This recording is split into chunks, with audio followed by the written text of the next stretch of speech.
Hi guys, how are you. एक बार फिर से आपका स्वागत है आपके अपने यूट्यूब चैनल हक आपका। आज डे 11 होगा संकल्प सीरीज का और इसमें हम देखेंगे फिनेंशियल जो फाइनल अकाउंट्स हैं विद एडजस्टमेंट, अंतिम खाते समायोजन सहित। चैप्टर काफी बड़ा था इसलिए इसके 3 पार्ट होंगे, तो आज उसका हमें भाग 2 देखना है। और इससे पहले मैं एक बात आपको और बताना चाहता हूँ कि अभी हमने जो टेस्ट सीरीज चलाई थी उसका एक टेस्ट हो चुका है। आप उस टेस्ट को जरूर देखें, उसका लिंक आपको दिया हुआ है और इस वीडियो में भी उसका लिंक दिया होगा। आप इस टेस्ट को देकर अपने आप को देख सकते हैं कि आपकी तैयारी कितनी है या कितनी तैयारी की और आपको अभी जरूरत है। तो शुरू करते हैं आज की वीडियो को। और हाँ, उससे पहले यदि आप फर्स्ट टाइम हमारे चैनल पर आए हैं तो हमारे चैनल को सब्सक्राइब करना, वीडियो को लाइक करना बिल्कुल ना भूलें, क्योंकि हम उस टारगेट पर पहुंचना चाहते हैं ताकि आपसे लाइव क्लास ले सकें। लाइव क्लास के लिए आप जानते हैं क्या बाउंडेशन होती है, उतने सब्सक्राइबर होने जरूरी हैं। तो हमारे चैनल को सब्सक्राइब करें और वीडियो को लाइक करें। शुरू करते हैं आज का क्वेश्चन 1। तो फर्स्ट क्वेश्चन आपका, इन the balance sheet a company, एक कंपनी की बैलेंस शीट में unclaimed dividend is so under which of the following heads, कौन से हेड्स में आपका अनक्लेम्ड डिविडेंड दिखाया जाता है। तो देखिए, बैलेंस शीट की आपकी दो साइड होती है, एक होती है आपकी लाइबिलिटी और एक साइड होती है आपकी एसेट। यहाँ कंपनी की बैलेंस शीट की बात हो रही है इसलिए मैंने आपको वर्टिकल बना रहा हूँ, मैंने आपको हॉरिजेंटल नहीं लिया। वर्टिकल इस तरह से होता है तो मैं वर्टिकल बना रहा हूँ। और वर्टिकल में आपको पता है वर्टिकल बैलेंस शीट किस तरह से बनती है। वर्टिकल बैलेंस शीट को अगर हम देखें तो वो कुछ इस तरह की होती है। ठीक है, अमाउंट के कॉलम होते हैं और ये आपकी यहाँ पर पहले लाइबिलिटी होती है और लाइबिलिटी का टोटल यहाँ पर आ जाएगा और जितना टोटल लाइबिलिटी का होगा उतना ही यहाँ पर एसेट का टोटल आ जाएगा। तो इस तरह की बैलेंस शीट बनती है। तो इसमें लाइबिलिटी साइड में आप अनक्लेम डिविडेंड दिखाते हैं और लाइबिलिटी, एक ये जो नाम होता है ये होता क्या है, इक्विटियन लाइबिलिटी होता है। इक्विटियन लाइबिलिटी इसके अंदर क्या होता है, शेयर होल्डर फंड होता है। शेयर होल्डर फंड के अंदर होता है आपका शेयर कैपिटल और रिजर्व एंड सरप्लस। तो रिजर्व एंड सरप्लस जो होता है, रिजर्व एंड सरप्लस में आपका अनक्लेम डिविडेंड दिखाया जाता है। तो option A is right. Next question देखते हैं। प्रारंभिक रहती है आपको, देखिए इनिशियल स्टॉक आपको मतलब ओपनिंग स्टॉक दिया हुआ है। ओपनिंग स्टॉक, ओपनिंग स्टॉक दिया हुआ है 15,000 रुपए का प्रारंभिक रहतिया। परचेज आपका दिया हुआ है 95,000 का और क्रय और अंतिम रहतिया दिया हुआ है आपका 29,000 का। और ग्रॉस प्रॉफिट कह रहे हैं 10% ऑन सेल, सेल का 10%। तो कह रहे हैं सकल लाभ 10%। तो बताइए बिक्री की राशि क्या होगी। देखिए, पहली बात तो ये याद रखिए, आपको यहाँ पर ये जो आपको दिया हुआ है ग्रॉस प्रॉफिट, क्या दिया हुआ है आपको, ग्रॉस प्रॉफिट दिया हुआ है। और ग्रॉस प्रॉफिट कितना दिया हुआ है, ग्रॉस प्रॉफिट दिया हुआ है 10% ऑन सेल, सेल का 10% दिया हुआ है।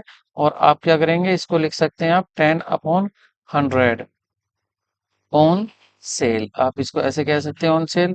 10 से इसको डिवाइड करेंगे तो नीचे यहाँ 10 आ जाएगा, तो ये आप इसको यूं भी कह सकते हैं 1/10 ऑन सेल। और मैंने आपको बताया था कि सेल और कॉस्ट का आप इसको और कॉस्ट पर भी दिखा सकते हैं। या कॉस्ट में कैसे दिखाएंगे, या आप कॉस्ट में दिखा सकते हैं कि कॉस्ट में कम होता है, मतलब 1/9 इंटू 1/9 हो सकता है किसका, 1/9 ऑन कॉस्ट, कॉस्ट का 1/9 हो सकता है। अब आपको कॉस्ट दी हुई नहीं है और ना ही आपको सेल दी हुई थी, सेल तो पूछी थी। तो यहाँ पर देखते हैं कॉस्ट आपकी कितनी है। ठीक है, ये आपका बिक्री का 10%। तो कॉस्ट देख लेते हैं, कॉस्ट कितनी है। देखिए, cost of good sold, cost of good sold इसका फॉर्मूला होता है आपका ओपनिंग स्टॉक प्लस परचेज और माइनस क्लोजिंग स्टॉक। तो आप यहाँ पर देखेंगे ओपनिंग स्टॉक आपका कितना गिवन है, ओपनिंग स्टॉक आपको गिवन है 15,000 रुपए। तो आप 15,000 यहाँ पर लिख देंगे। प्लस परचेज कितना दिया हुआ है आपको, 95,000 परचेज गिवन है। तो परचेज आप यहाँ पर लिख देंगे और माइनस क्लोजिंग स्टॉक। तो क्लोजिंग स्टॉक कितना है आपका 29,000। ठीक है, इनको प्लस और माइनस कर लेते हैं।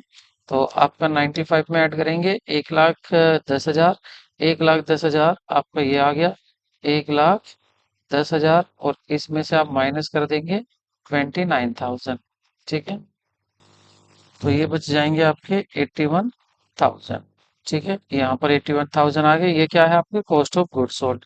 अब यहाँ पर अगर ग्रॉस प्रॉफिट की बात करें तो ग्रॉस प्रॉफिट कितना है, ग्रॉस प्रॉफिट है 1/9 ऑन कॉस्ट। अब आप कहेंगे 1/9 तो दिया हुआ नहीं था, ये मैंने यहाँ बनाया था कि जब 1/10 दिया हुआ है कॉस्ट का, सेल का, तो कॉस्ट का क्या होगा, प्रॉफिट 1/9। और अगर 1/9 सेल का होता तो 1/8 क्या होता, कॉस्ट का। तो कॉस्ट का हमेशा नीचे कम होता है, ये आपको याद रखना है। तो यहाँ पर हम देखेंगे ऑन कॉस्ट, तो 1/9 इंटू कॉस्ट कितनी दी हुई है आपको, 81,000। अगर इसको डिवाइड करेंगे 9 से तो 9 9 जा तो 9,000 आ गया। तो ग्रोस प्रॉफिट कितना है आपका, 9,000। अब आप बताइए, आपको निकालनी है यहाँ पर सेल। ठीक है, आपको सेल देखनी है। सेल कैसे आती है, जितने की कोई चीज आपकी बनी है, जितने की आपने खरीदी है, उसको तो कॉस्ट ऑफ गुड्स सोल्ड कहते हैं। और प्लस इसमें प्रॉफिट को आप ऐड करेंगे। प्रॉफिट क्या कर लेते हैं, इसमें ऐड करोगे आप। तो कितने की थी आपकी कॉस्ट, कॉस्ट थी आपकी 81,000 की। ठीक है, और इसमें आप ऐड कर लेंगे प्रॉफिट। प्रॉफिट कितना था, 9,000 का प्रॉफिट था, तो दोनों को ऐड करेंगे तो कितना आ जाएगा आपका, 90,000, मतलब 90,000। आप ऑप्शन देखिए कौन सा है, D. D is correct option. Sale जो होगी वो ये होगी, हाँ, सेल जो होगी आपकी 90,000 होगी। ठीक है, तो नेक्स्ट क्वेश्चन देखते हैं ना। हाँ, आप दोबारा से बता रहा हूँ, ये आपको ये बातें याद रखनी है। ठीक है, नेक्स्ट क्वेश्चन देखते हैं। कह रहे हैं if the gross profit is 25% on sale, sale का 25% है, तो cost of the good sold 1 lakh, then amount of the gross profit. तो ग्रॉस प्रॉफिट का अमाउंट पूछा है कि ग्रॉस प्रॉफिट कितना होगा। एक ग्रॉस प्रॉफिट दिया हुआ है 25%, 25% ऑन सेल, सेल पर दिया हुआ है। और यहाँ पर सेल गिवन नहीं है, कॉस्ट दी हुई है। तो हम इसको चेंज कर लेंगे ग्रॉस प्रॉफिट को।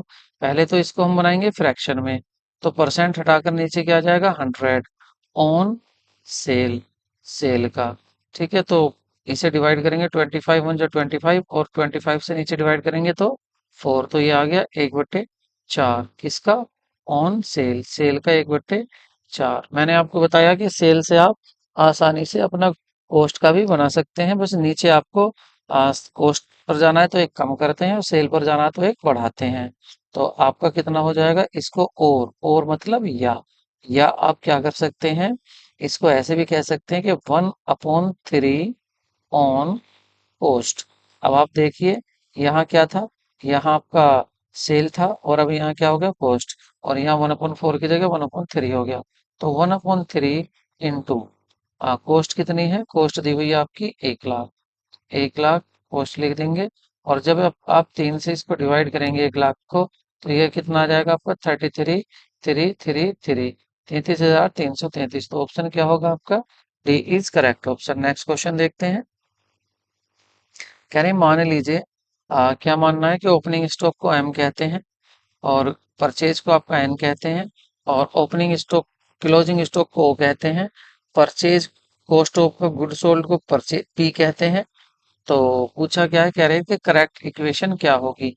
तो अगर हम यहाँ पर करेक्ट इक्वेशन बनाएं, देखिए हमारी करेक्ट इक्वेशन वैसे अगर हम देखें तो ये होता है, cost of good sold, COGS is equal to purchase, COGS, sorry, purchase को बाद में, पहले ओपनिंग स्टॉक लेते हैं यहाँ पर। तो ओपनिंग स्टॉक प्लस परचेज और माइनस क्लोजिंग स्टॉक। ठीक है, इस तरह से होती है। तो यहाँ कॉस्ट को क्या कहा गया है, देखिए कॉस्ट को कहा गया है पी, तो यहाँ कहते हैं इसको पी। और इधर क्या है आपको, ओपनिंग स्टॉक, तो ओपनिंग स्टॉक को क्या कहा गया है, एम, प्लस परचेज, परचेज को क्या कहा गया है, तो परचेज को कह रहे हैं ये एन, परचेज क्या होगा, एन माइनस क्लोजिंग स्टॉक को क्या कहा है इन्होंने, क्लोजिंग स्टॉक को कहा है इन्होंने अंतिम स्टॉक को ओ कहा है। और विक्रय को क्या कहा है आपको, विक्रय को इन्होंने पी कहा है, विक्रय को क्या कहा है, पी कहा है। विक्रय को पी कहा है तो कॉस्ट ऑफ गुड सोल्ड, हाँ, विक्रय की लागत को पी कहा है। देखिए ये फॉर्मूला आ रहा है, P equal to M plus N minus O. तो यहाँ पर ये दिया हुआ है एम, एम के माइनस में तो आएगा नहीं, पहली बात तो ये गलत हो गई, यहाँ माइनस में एम एन नहीं होंगे एक ही साइड। दूसरा यहाँ भी यही बात आ गई, ये माइनस में नहीं होंगे एम, और ये एम के साथ उधर जाकर प्लस होना चाहिए। देखिए अगर ओ को उधर ले जाते हो आप एम के पास, तो ये इधर माइनस को उधर प्लस होना चाहिए, लेकिन यहाँ पर ऐसा नहीं है। चलो यहाँ देखते हैं। तो यहाँ पर इन्होंने क्या क्या किया है, पी में माइनस किया है एम। अगर इस एम को हम इधर पी की तरफ ले जाएंगे तो क्या बन जाएगा, ये पी प्लस एम हो जाएगा, और इधर क्या बचेगा, एन, और एन माइनस ओ बचेगा। M minus O. तो यहाँ पर जो है ये थोड़ा मिसप्रिंट है, यहाँ पर जो है आपका माइनस दिया हुआ है ऑप्शन। ठीक है, तो ये ऑप्शन करेक्ट है आपका, ऑप्शन डी सही होगा। पूछा तो कौन सा समीकरण सही होगा, तो ये सही होगा, लेकिन आपको याद रखना है सही ऑप्शन ये क्या दिया हुआ है। देखिए मैं आपके लिए इसको दोबारा लिख देता हूँ। ये दिया हुआ है आपका P minus M equal to N और एन माइनस ओ, ये दिया हुआ है यहाँ पर। ठीक है, ये थोड़ा यहाँ मिसप्रिंट हो गया था। तो सही ऑप्शन क्या होगा यहाँ पर आपका, सही ऑप्शन आपका डी होगा। ठीक है, नेक्स्ट क्वेश्चन देखते हैं। किसी व्यवसायिक प्रतिष्ठान में, किसी बिजनेस में ऐसोध्य ऋण संचय का प्रारंभिक शेष तो है 5,000, और प्रारंभिक मतलब प्रोविजन जो बनाया हुआ है वो कितना है आपका, बैड डेफ्ट के लिए प्रोविजन बनाया हुआ है आपने 5,000 का। और विक्रय कितना है, सेल 6 लाख की, जिसमें से 1 लाख की नगद बिक्री हुई है, और बकाया देनदारों के संबंध में 1% का प्रावधान करना है, प्रोविजन बनाना है। तो वर्ष के लाभानी खाते में आप इस संबंध में डेबिट की जाने वाली राशि क्या होगी। देखिए आपको पता है जब हम बैलेंस शीट में आ, जब हम प्रॉफिट एंड लॉस अकाउंट बनाते हैं, प्रॉफिट एंड लॉस अकाउंट में हम क्या करते हैं, इधर डेबिट होता है और इधर क्रेडिट होता है, ये दोनों साइड होती है हमारे प्रॉफिट एंड लॉस अकाउंट की। और जब हम प्रॉफिट एंड लॉस अकाउंट बनाते हैं और बात आती है प्रोविजन फॉर डाउटफुल डेब्ट्स की, तो हम क्या करते हैं, सबसे पहले यहाँ लिखते हैं टू बैड डेब्ट, टू बैड डेब्ट कि डूबत ऋण कितना है। तो यहाँ पर बैड डेब्ट कितना दिया हुआ है, देखिए कह रहे हैं जिसमें से 1 लाख की नगद बिक्री है, ऐसोध्य ऋण के लिए संचय प्रारंभिक शेष जो संचय बनाया हुआ है वो 5,000 का है। ठीक है, तो ये तो ओल्ड प्रोविजन हो गया, ये क्या हो गया आपका, ओल्ड प्रोविजन हो गया है। कह रहे हैं ना द बैलेंस ऑफ द अशोध्य ऋण मतलब बैड डेफ्ट reserve is in the business establish 5,000, और सेल है 6 लाख की। और यहाँ पर हम जो भी बैड डेफ्ट का अमाउंट होता है दिया हुआ उसको लिख देते हैं। क्वेश्चन में अगर हम कहीं देखें तो कहीं भी बैड डेफ्ट का अमाउंट नहीं लिखा हुआ है, तो हम क्या करेंगे, इसको खाली छोड़ देंगे। फिर इसमें क्या करते हैं हम, इसमें हम फर्दर बैड डेफ्ट भी ऐड कर देते हैं। फर्दर बैड डेफ्ट कितना दिया हुआ है क्वेश्चन में, कहीं भी दिया हुआ नहीं है, खाली छोड़ देंगे। उसके बाद हम प्लस करते हैं न्यू प्रोविजन, क्या करते हैं, न्यू प्रोविजन ऐड करते हैं। इसने कहा है कि आपको नया प्रोविजन कितना बनाना है, 1%। किसका 1%, जितने आपके डेटर्स हैं। डेटर्स कितने होंगे, देखिए आपने 6 लाख रुपए का माल बेचा, ये तो आपने टोटल माल बेचा 6 लाख रुपए का। अब इसमें से आपने नगद बेचा, उसको हटा दोगे आप, तो नगद कितना बेचा, 1 लाख रुपए का आपने नगद बेचा। तो आपका जो उधार बिक्री है, जो आपके डेटर्स हैं वो कितने, 5 लाख के हैं। कितने के हैं वो, 5 लाख के हैं। ठीक है, तो 5 लाख के आपके क्या है, डेटर्स। तो इसने कहा है कि आपको जो प्रोविजन बनाना है वो प्रोविजन बनाना है 1%। तो जब 1 लाख का 1% आप निकालोगे तो कितना निकल कर आएगा, 5,000 रुपये। ठीक है, 5,000। तो जो नया प्रोविजन होता है उसको हम यहाँ ऐड कर देते हैं, कितना, 5,000। तो 5,000 यहाँ लिख देते हैं।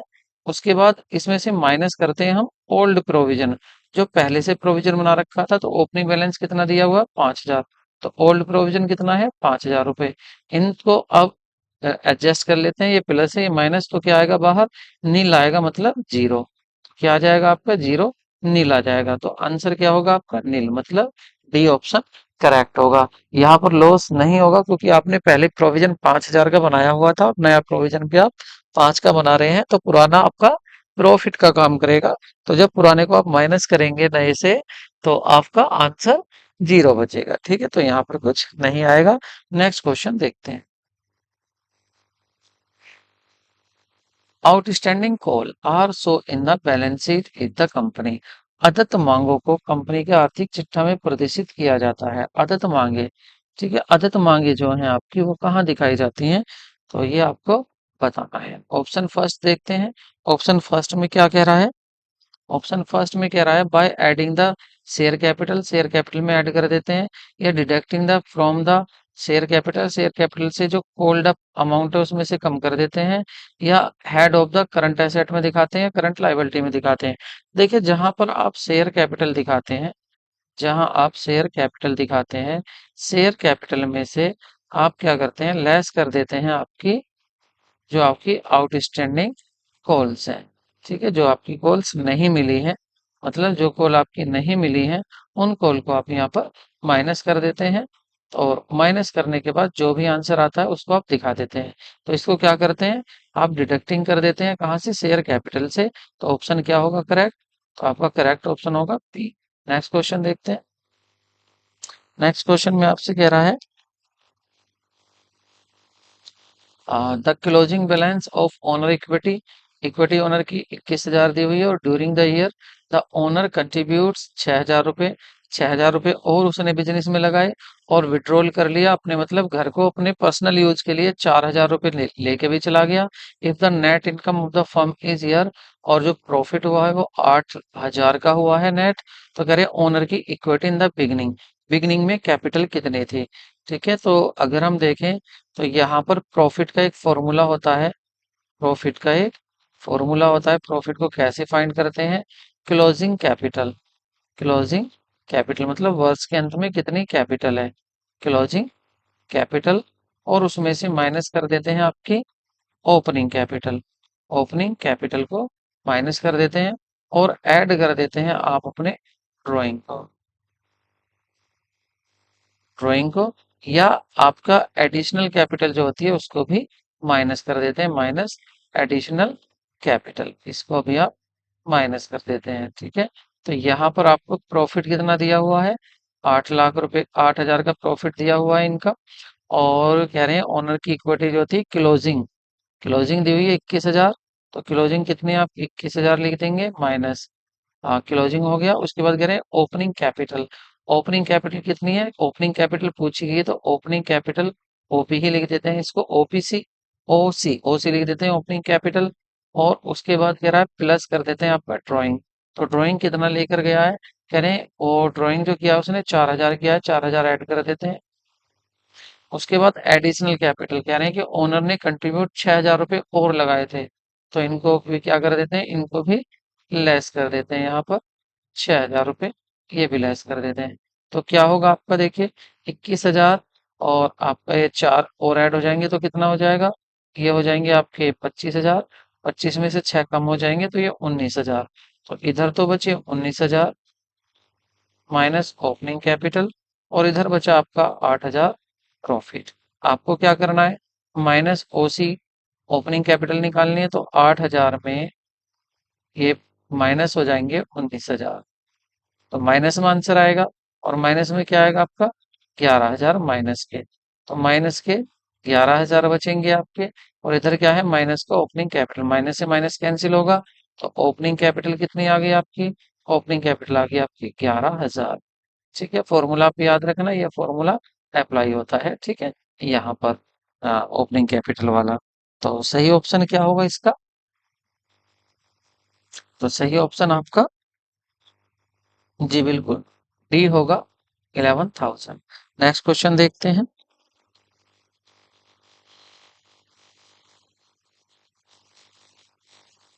कह रहे परचेज ड्यूरिंग द ईयर 60,000 की परचेज दी हुई है। स्टॉक दिया हुआ है, stock balance of the goods at the beginning of the end of the year was 12,000। ये आपका कौन सा है, स्टॉक बैलेंस, स्टॉक का बैलेंस दिया है एट द बिगिनिंग, ये बिगिनिंग में दिया हुआ है, ये परचेज की है। और साथ ही कह रहे हैं 9,000 का रेस्पेक्टिवली, 9,000 का मतलब दो है, ये आपको कह रहे हैं stock balance goods at the beginning and and, दोनों दिए हुए हैं। बिगिनिंग का कितना है 12,000 और एंड का कितना है बैलेंस 9,000, रेस्पेक्टिवली अलग अलग दिए क्रम से, रेस्पेक्टिवली क्रम से। एंड द ग्रॉस प्रॉफिट दिया हुआ है आपको 1/5 ऑन द सेल, सेल का 1/5 आपको क्या दिया हुआ है, ग्रॉस प्रॉफिट। तो कह रहे हैं अमाउंट बताइए ग्रॉस प्रॉफिट का कितना हो।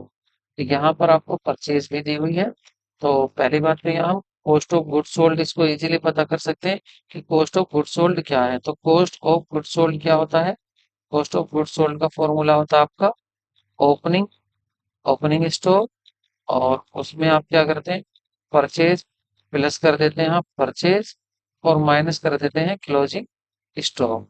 ठीक है, तो करते हैं इसको सोल्व, देखते हैं। क्योंकि यहाँ पर आपको ओपनिंग स्टॉक कितना दिया हुआ है, opening stock beginning and year 12,000, 12,000 आपको ओपनिंग स्टॉक दिया हुआ है, प्लस परचेज कितना दिया हुआ है 60,000, 60,000 रुपये ऐड कर देते हैं परचेज में, और माइनस कर देते हैं आपका क्लोजिंग स्टॉक, क्लोजिंग स्टॉक कितना दिया हुआ है 9,000 रुपये दिया हो। तो इसको देखते हैं, 12, 60, 72, 72 में से 9 कम कर लेते हैं, तो ये आ जाएगा 63,000। ठीक है, ये आ गया आपका कॉस्ट ऑफ गुड्स सोल्ड। लेकिन पूछा क्या है आपसे? आपसे पूछा है आपका प्रॉफिट। तो यहाँ पर जो दिया हुआ है कॉस्ट ऑफ गुड्स सोल्ड आपका आ गया 63,000, और इसके साथ क्या रहा आपका ग्रॉस प्रॉफिट। ग्रॉस प्रॉफिट, ठीक है, ग्रॉस प्रॉफिट को क्या कहा है?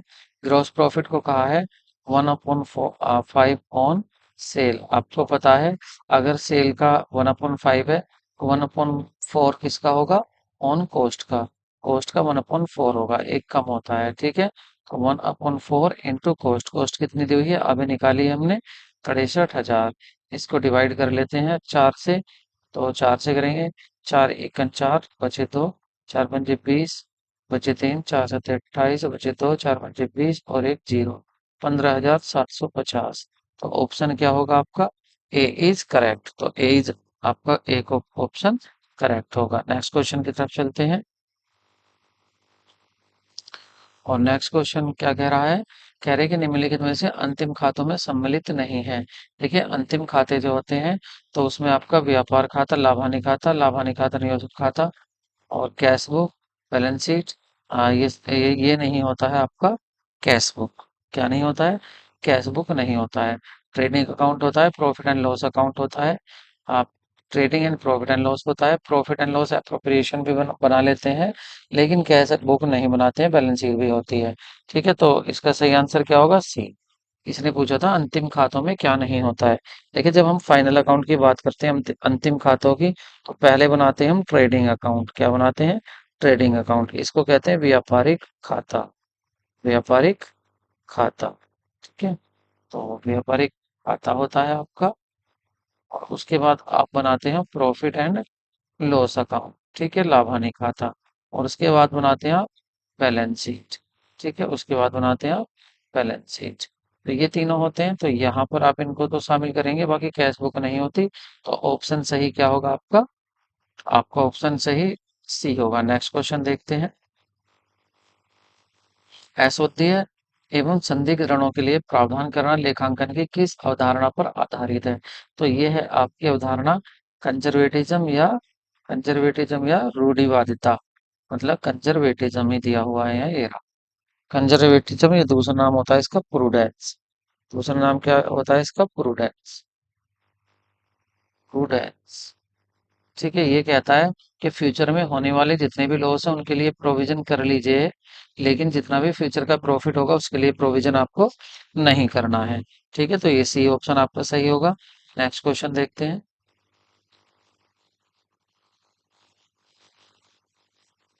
नेक्स्ट क्वेश्चन है आपका अनअर्न इनकम अकाउंट इज।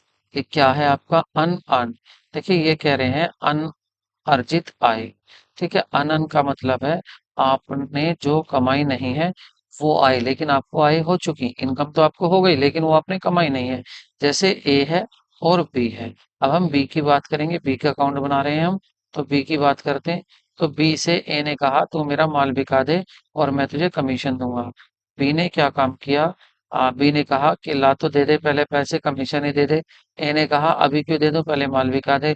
लेकिन ए ने सोचा चलो मैं इसको पहले कमीशन दे देता हूँ। बी ने कहा कि चल भाई कमीशन के मैं तुझे पहले 10,000 रुपये दे रहा हूँ, अब मेरा माल बिकवा देना। बी ने कहा ठीक है कल बिकवा दूंगा। अगले दिन बी को बुखार हो गया, ऐसी बुखार में काफी बीमार हो गया और इसका माल नहीं बिकवा सका। और डेट आ गई 31 मार्च। अंतिम खाते बनाने थे, मतलब क्लोजिंग स्टॉक आपके फाइनल अकाउंट बनाने थे। अब बी के लिए ये जो 10,000 रुपये है, क्या ये कमाए हुए हैं? अभी नहीं कमाए, मिल तो गए हैं लेकिन कमाए नहीं है। तो ये क्या है? लाइबिलिटी है। क्या है ये? बी के ऊपर लाइबिलिटी है, तगादा है, क्लेम है। तो कहाँ आ जाएगा ये? लाइबिलिटी अकाउंट में आ जाएगा। इसको हम क्या कहेंगे? यही पूछा था कि क्या होता है, तो ये क्या होता है आपका? ये लाइबिलिटी होता है। नेक्स्ट क्वेश्चन देखते हैं। The balance of the sinking fund account और डीडीआर इज ट्रांसफर्ड। तो ये कहाँ ट्रांसफर किया जाता है? ये ट्रांसफर किया जाता है आपका 12 बी में, जनरल रिजर्व अकाउंट में या बाद में ट्रांसफर कर दिया जाता है। नेक्स्ट क्वेश्चन देखते हैं। Trial balance sheet is prepared to find out. Trial balance क्यों बनाते हो? ट्रायल बैलेंस शीट शेष परीक्षण पत्र, शेष परीक्षण पत्र ज्ञात करने के लिए बनाया जाता है।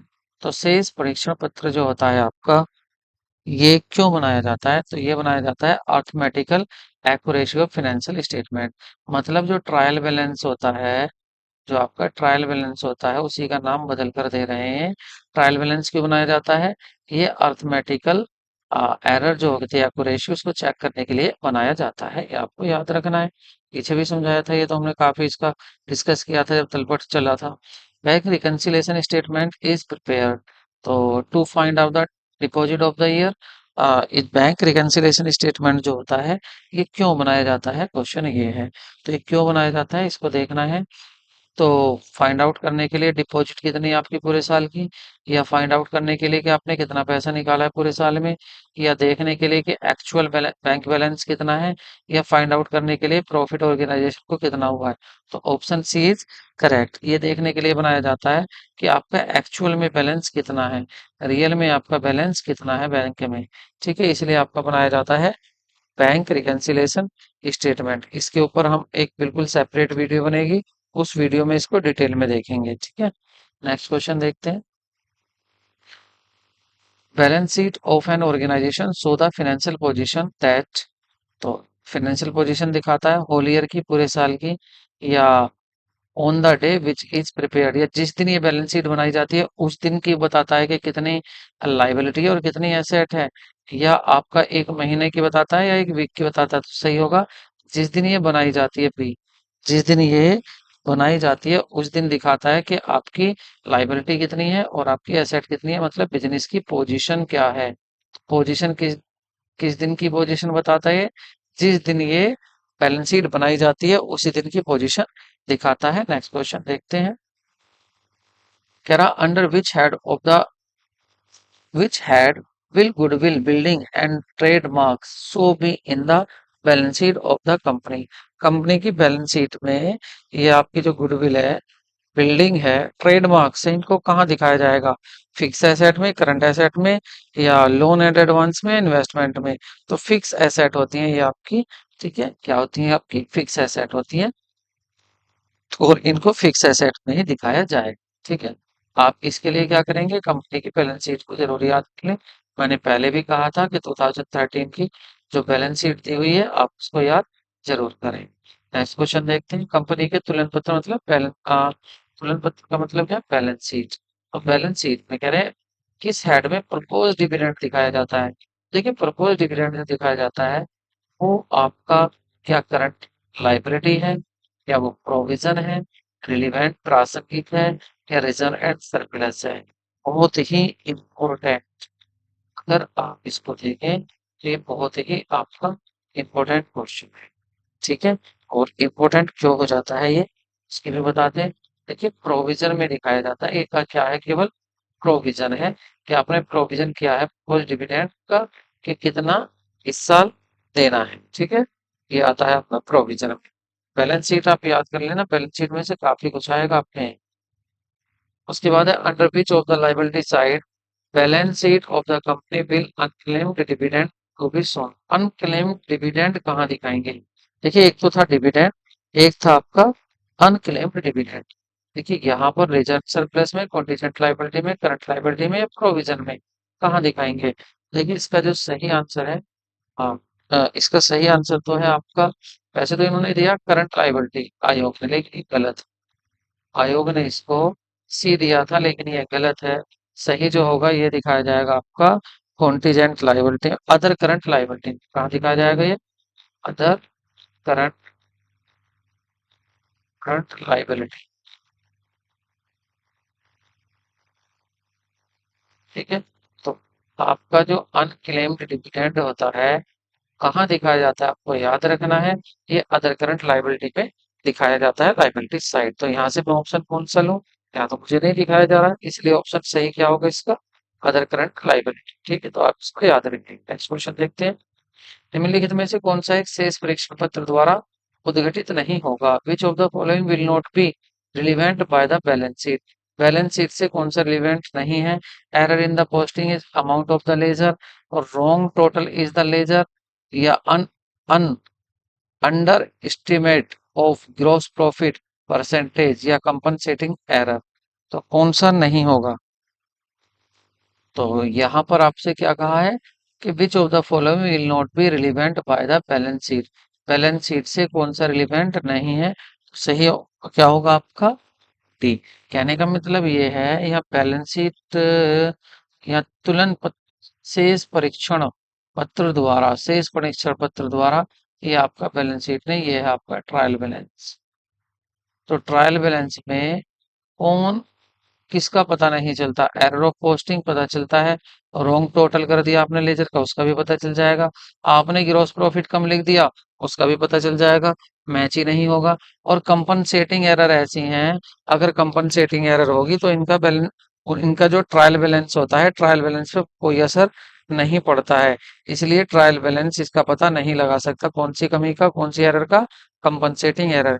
ये कंपनसेटिंग एरर क्या होती है? मान लेते हैं इधर अमन है, ठीक है। ये अमन एक आपको अमन को करना था डेबिट 10,000 रुपए से, लेकिन आपने कर दिया 20,000 से, ठीक है।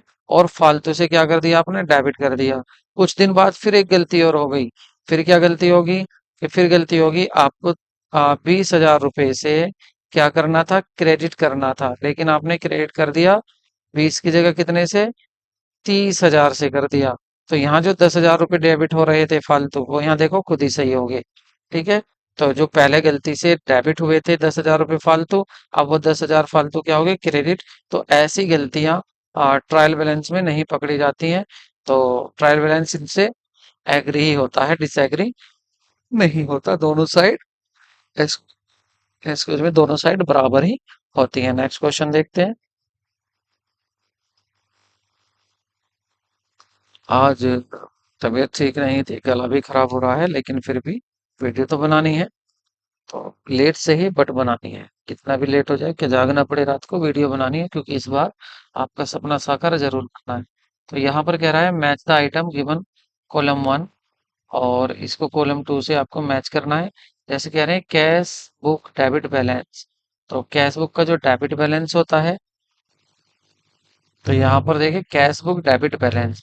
अगर हमारी कैश बुक डेबिट बैलेंस दिखाती है, तो इसका मीन्स ये होता है कि ये फेवरेबल बैलेंस होता है, मतलब हमारा बैंक में पैसा जमा है, अनुकूल शेष है, ये बता रही है। अगर आपकी कैश बुक में डेबिट बैलेंस आ रहा है तो समझ जाना आपका बैंक में पैसा जमा है, फेवरेबल बात है ये। और अगर पासबुक डेबिट बैलेंस दिखाती है, तो समझ जाना अब आपने बैंक से ज्यादा पैसा निकाला हुआ है, आप पर बैंक का कर्जा है, मतलब ओवरड्राफ्ट है। उसके बाद कह रहे हैं interest charge by the bank. अगर आप इंटरेस्ट चार्ज करते हैं बैंक से, तो उसका क्या होगा आपका? तो बैंक क्या करता है? उसको डेबिट करता है आपके अकाउंट से, ठीक है। आपके अकाउंट से पासबुक से क्या कर लेता है? वो डेबिट कर लेता है। अब आप कहेंगे सर अभी तो कह रहे थे बैंक से, अब कह रहे हो पासबुक से। देखिए जो बैंक अपने यहाँ पर आपका अकाउंट रखता है, उस अकाउंट में से डेबिट कर लेता है और उसकी फोटोकॉपी आपको दे देता है, और वो फोटोकॉपी क्या होती है? पासबुक होती है। तो पासबुक क्या होती है? जो बैंक में आपका अकाउंट है उसकी फोटोकॉपी होती है, ठीक है। उसके बाद कह रहा interest paid by the bank. जो इंटरेस्ट पेड किया जाता है वो क्या होता है? क्रेडिट होता है बैंक अकाउंट में या पासबुक में, ठीक है। तो आप सही देख लीजिए क्या होगा। ए का आपका सेकंड, ए का सेकंड, ए का सेकंड, ये रहा फर्स्ट ही है। तो फर्स्ट ऑप्शन देख लेते हैं, ए का सेकंड, बी का फर्स्ट, सी का ये। तो आपका option A is correct. Next question देखते हैं। Suspense account. तो उचंत खाता इज। सस्पेंस अकाउंट क्या होता है? क्या ये आपका एक वस्तुगत खाता होता है, या नामात्र खाता होता है, या एक व्यक्तिगत खाता होता है, या इनमें से कोई नहीं? कौन सा अकाउंट होता है? तो आपका ये होता है आपका ये होता है वस्तुगत खाता होता है, ठीक है। ये क्या होता है? वस्तुगत खाता होता है। नेक्स्ट क्वेश्चन देखते हैं। कॉस्ट ऑफ गुड सोल्ड 20,000 रुपये दिया है, ग्रॉस प्रॉफिट 5,000 रुपये दिया है, और रिटर्न जो माल वापस हो गया है 10,000 का दिया हुआ है। और कह रहे हैं कि determine the sale on the basis of the above data. अब आपको सेल बतानी है कि सेल कितनी है। क्या क्या दिया है आपको? Cost of good sold, COGS। COGS आपको दिया हुआ है कितना? COGS है आपको कॉस्ट ऑफ गुड सोल्ड 20,000 रुपये गिवन है। उसके बाद कह रहे हैं ग्रॉस प्रॉफिट। ग्रॉस प्रॉफिट कितना दिया हुआ आपको? 5,000 का ग्रॉस प्रॉफिट दिया हुआ है। और सेल्स रिटर्न, जो आपकी सेल्स रिटर्न दी हुई है वो आपकी 10,000 है। सेल्स रिटर्न जो है वो आपकी 10,000 दी हुई है। पूछा क्या है आपसे, बस इतना ही इंफॉर्मेशन थी। और कह रहे थे कि इस आधार पर बिक्री बताइए, बिक्री कितनी होगी। देखिए पहली बात तो आप ये देख लीजिए कि आपकी कॉस्ट कितनी आ रही है। कॉस्ट आपकी आ रही है 20,000, तो लागत कितनी आई 20,000 रुपये। ठीक है, इस 20,000 में आप ऐड करेंगे अपना प्रॉफिट, कितना फालतू करेंगे, 5,000 फालतू करके बेचेंगे। तो कितने में बेचेंगे आप, 25,000 रुपये में बेचेंगे, यानी कि 25,000 रुपये आपके क्या है, सेल। लेकिन इसमें से 10,000 रुपये का माल वापस आ गया। ठीक है, तो कितना बचा, 15,000। तो सेल कितनी हुई आपकी, 15,000 की। ठीक है, तो सही आंसर क्या होगा आपका, सही आंसर होगा आपका,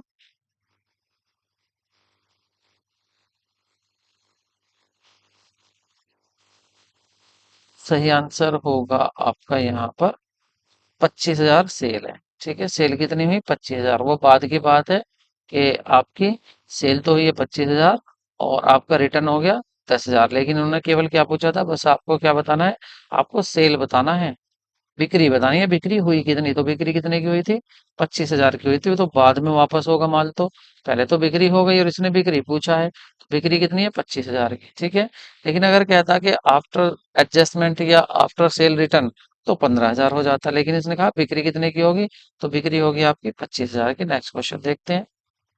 कह रहे हैं प्रॉफिट 25% है। प्रॉफिट कितना है आपका, 25% प्रॉफिट दिया हुआ है of the selling price, selling price का 25%। और कह रहा है कॉस्ट विल बी, तो कॉस्ट कितनी होगी। ठीक है, अच्छा ये कह रहा है on cost will be, cost का कितना परसेंट होगा। तो देखिए आपको दिया हुआ है ग्रॉस प्रॉफिट, ग्रॉस प्रॉफिट दिया हुआ है आपका 25%।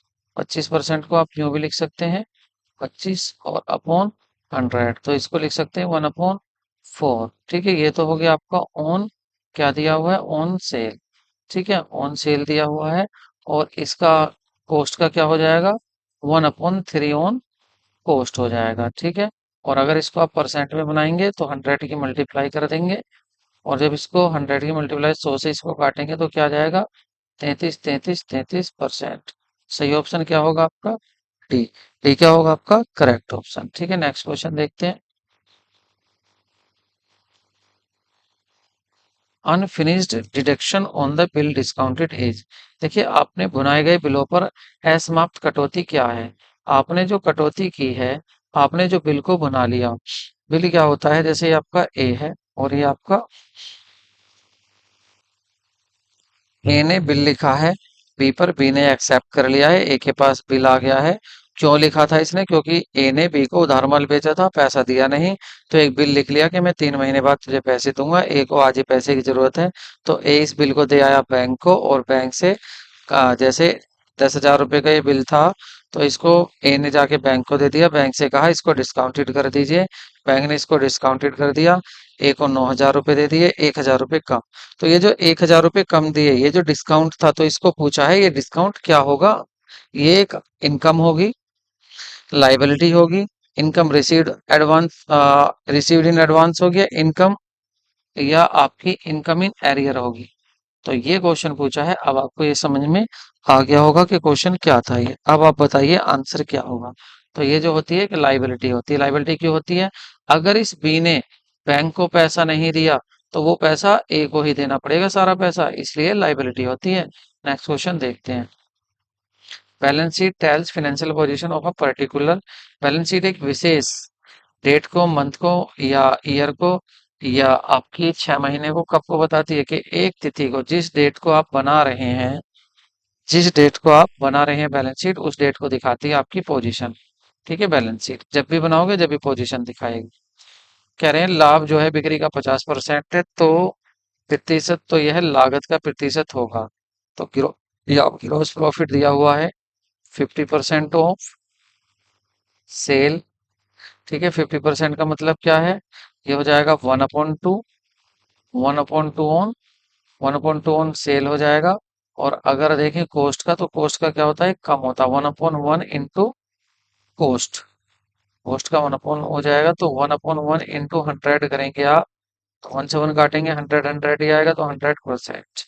ठीक है, 100% होगा। पिछला क्वेश्चन रिपीट था, इसलिए मैंने इसको जल्दी से कर दिया। नेक्स्ट क्वेश्चन देखते हैं। Loss of goods in the transit. रास्ते में गुड्स का मार्ग में माल की क्षति हो गई है, नुकसान हो गया, ये सेल होगा। फैक्ट्री कारखाना व्यय होगा, कारखाना ऊपरी व्यय होगा, ऑफिस व्यय होगा, डिस्ट्रीब्यूशन व्यय होगा। क्योंकि आप इसको माल को भेज रहे थे ना, डिस्ट्रीब्यूशन कर रहे थे, आपने माल को भेज दिया। आपने जब माल को भेज दिया, रास्ते में हो गया, भेज दिया, इसका मतलब आप वितरण कर रहे हैं। वितरण मतलब बांटना, पहुंचाना। तो ये कौन सा हो जाएगा लॉस? ये हो जाएगा डिस्ट्रीब्यूशन का लॉस कहलाएगा। ठीक है, नेक्स्ट क्वेश्चन देखते हैं। कह रहे हैं फैक्ट्री में जो मैनेजर 10% कमीशन दिया जाता है मैनेजर को on the profit after deducting commission. Commission if the profit 22,100 then the commission will be. तो यहाँ पर देखिए, पहले क्वेश्चन को समझिए, मैंने पिछली वीडियो में भी ये कराया था। एक आफ्टर कह रहा है कमीशन। तो अगर कमीशन की बात करें, मैनेजर ने कहा है मुझे 10% कमीशन दे, और कहा है कि जो प्रॉफिट है 2200 रुपये, इसमें से पहले मेरा कमीशन हटाओ। मेरा कमीशन हटाकर जो बचे उसका 10% देना। जो कह रहा ना, after deducting such commission, as commission. तो यहाँ हमें उसका कमीशन तो पता ही नहीं है, तो 2200 में से क्या माइनस करें? इसलिए इस मेथड को ऐसे सोल्व करते हैं। कैसे सोल्व करते हैं? प्रॉफिट लिखकर, जो भी प्रॉफिट है, इनटू जितनी भी रेट हो 10%, और अपॉन एक ये 100 में ऐड करते हैं रेट को, 110। अब इसको कट करेंगे तो क्या आ जाएगा? ये आ जाएगा आपका 200। 200 रुपये क्या होगा? आपका कमीशन होगा। B is correct option. ठीक है, तो 20, तो इसका बी करेक्ट ऑप्शन होगा। नेक्स्ट क्वेश्चन देखते हैं। Income tax deducted from the interest paid of the debenture is on. ऋण पत्रों पर दिए गए ब्याज, जो ऋण पत्र है, डिवेंचर है, उन पर आपने जो ब्याज दिया है, ब्याज में से काटे गए आयकर को दिखाते हैं। तो जब आप ब्याज दे रहे हैं तो ब्याज में से आपने आयकर भी काट लिया, तो आप उसको कहाँ दिखाएंगे? लायबिलिटी में, एसेट में, या प्रॉफिट के क्रेडिट साइड में, प्रॉफिट एंड लॉस अकाउंट के, या प्रॉफिट एंड लॉस अकाउंट के डेबिट साइड में। आप इसको दिखाएंगे आपका लायबिलिटी में। अब आप लायबिलिटी में क्यों क्या दिखा रहे हैं? देखिए, जो डिवेंचर होल्डर है, डिबेंचर होल्डर है, जिन्होंने आपको पैसा दिया हुआ है उधार बिजनेस करने के लिए, आप उनके इंटरेस्ट दे रहे हैं। और उनके इंटरेस्ट पे जो आपको उनको इनकम हो रही है, जैसे आप 1 लाख रुपए दे रहे हैं, अब आप इस पर टीडीएस काटेंगे, टीडीएस काटेंगे, टैक्स काटेंगे। ठीक है, आप इस पर क्या काटेंगे? टैक्स काटेंगे, आयकर काटेंगे, इनकम टैक्स। तो अगर इसका 10% इनकम टैक्स काटते हैं आप 10,000 रुपए, तो ये 10,000 रुपए क्या आपके हैं? नहीं, ये है गवर्नमेंट के, गवर्नमेंट को देने पड़ेंगे आपके पास। तो और ये रखे रहेंगे, आपकी तो जिम्मेदारी बनेगी, लाइबिलिटी बनेगी कि ये पैसा कहाँ पहुंचाना है? गवर्नमेंट को। तो इसलिए ये क्या होगी? आपकी लाइबिलिटी होगी, लाइबिलिटी पे इसको शो करेंगे। ठीक है, नेक्स्ट क्वेश्चन देखते हैं। Dividend dividends paid in the middle of the year will be show in. Dividend आपने पेड किया है मिडल में, वर्ष के मध्य में दिए गए लाभांश को कहाँ पर दिखाते हैं? क्या ये प्रॉफिट, क्या इसको प्रॉफिट एंड लॉस अकाउंट में दिखाते हैं, या profit and loss adjustment account में दिखाते हैं, या एसेट साइड दिखाते हैं बैलेंस शीट की, या लाइबिलिटी साइड दिखाते हैं बैलेंस शीट की? तो इसका सही आंसर होगा आपका, इसको आप दिखाते हैं profit and loss adjustment account में। वीडियो कैसी लगी? वीडियो अच्छी लगी हो तो वीडियो को लाइक करें, और अगर हमारे चैनल को सब्सक्राइब नहीं किया है तो प्लीज प्लीज सब्सक्राइब चैनल को जरूर करें, because I need your support and your help. Okay, मिलते हैं नेक्स्ट नेक्स्ट वीडियो में। Take care, bye bye.